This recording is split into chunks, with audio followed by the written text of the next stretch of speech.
Are there any bills for introduction? There are no bills for introduction. The House then comes to questions for oral answer.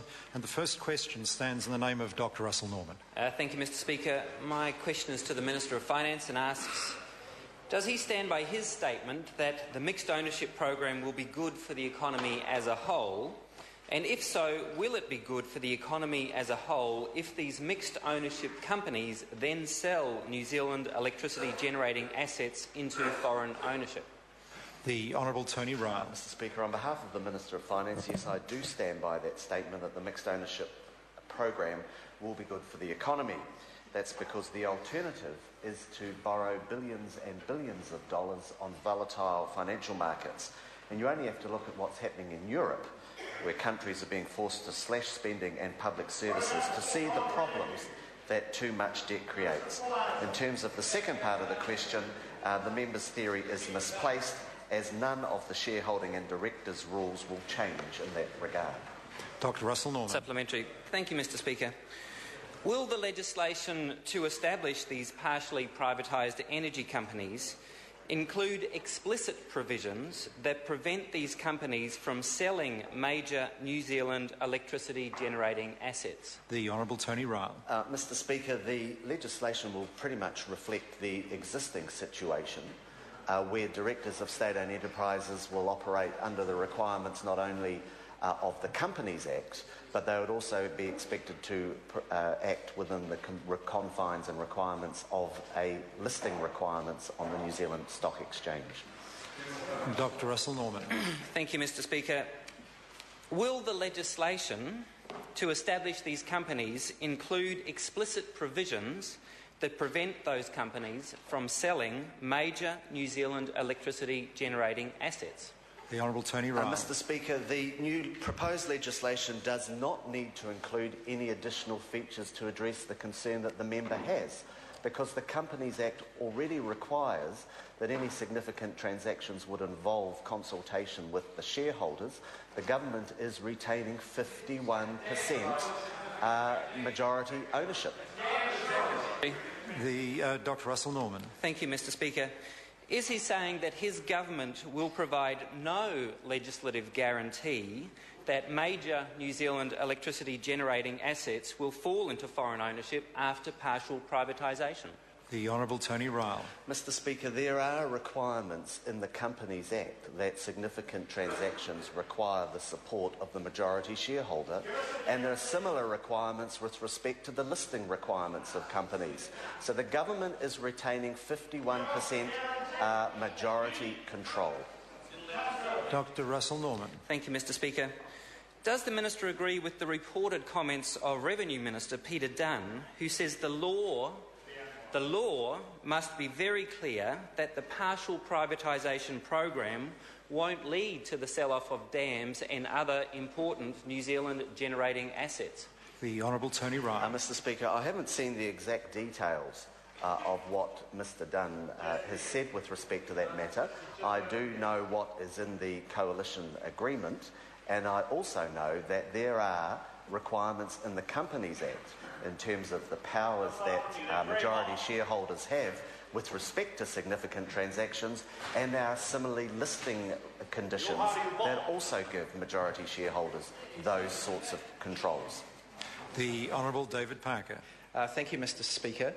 Does the government's expectation that 10 to 15% of the SOEs will be in foreign ownership after the government's sales program mean, in effect, that up to 30% of the shares being sold are expected to end up in foreign ownership? The Honourable Tony Ryle. Mr. Speaker, the government has always been very clear that at the end of this program we expect, when those companies float, that there would be 10 to 15% of the overall shareholding potentially in foreign ownership, and the member needs, as he has done, is the maths with respect to other relativities. Point of order, the Honourable David Parker. My question asked whether the effect of that is that up to 30% of the shares being sold are expected to end up in... The Minister didn't question the member's mathematics.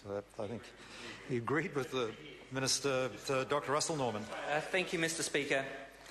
Does he accept that there is now a conflict between the Minister of Revenue and the rest of the government over this issue as to whether there will be legislative protection for the sale of New Zealand assets? And if he can't solve this problem, he no longer has a majority in this House to progress the asset sale program? The Honourable Tony Ryle. No, there is no conflict. And what there is in total agreement between United Future and the government is that we need to make sure that our country controls its level of debt. And what is being proposed is an important part of making sure that our country doesn't face the challenges that so much of Europe happens when governments let debt get out of control. Dr. Russell Norman. Can his plans for partial privatisation proceed without the support of the Honourable Peter Dunn? The Honourable Tony Ryle. Mr. Speaker, I think the government's made it absolutely clear that it's obvious what the numbers are expected to be in this legislation. We have a coalition agreement with the United Party which quite clearly sets out the terms of that agreement, and it's quite clear also that the Companies Act already has provisions which involve shareholder engagement on significant investments. I think the member is creating a green fantasy with respect to this issue. Te Roroa Flavel. Tēnā koe, Mr. Speaker. Kia ora tātou. To the Minister, what impact has the consultation with Māori regarding Section 9 had on the government's position regarding its mixed ownership program?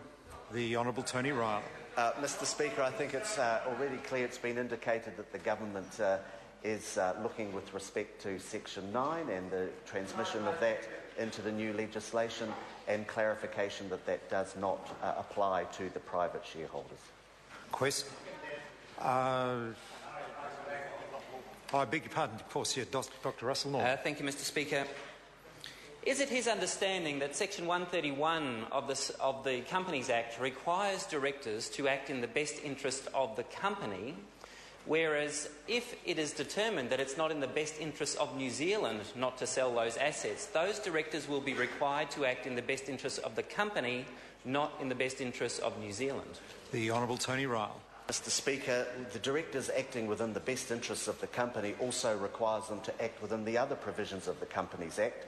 And the Companies Act, with respect to the question that the member has asked at the first part of this exchange, does provide express provisions for majority shareholders to have a say in significant transactions, and the directors will be aware of that. The Honourable David Parker. What percentage of a company's assets have to be sold before it is a major transaction that requires shareholder approval? The Honourable Tony Ryle. The Companies Act sets that out to be around 50%. Question number 2, Louise Upston. Thank you, Mr. Speaker. My question is to the Minister of Transport and asks, what important transport